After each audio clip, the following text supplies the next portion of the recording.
Bida po ang ilang sangkap naman sa pagluluto sa tree planting activity sa Mexico, Pampanga. Kabilang po sa mga itinanim sa 12 hektarya agricultural land sa barangay Suklaban ang mga bayabas, atsuete at sampalok.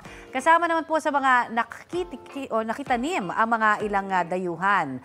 Planong gawing model nursery ang lugar para sa highly marketable crops na in demand sa mga food manufacturers sa bansa.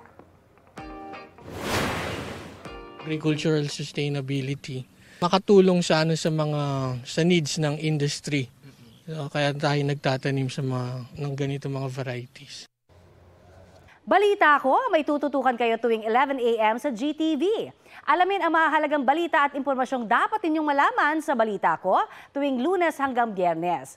Mag-subscribe din po sa GMA Integrated News sa YouTube. Sa mga kapuso naman abroad, maaari po kaming masubaybayan sa GMA Pinoy TV at www.gmanews.tv.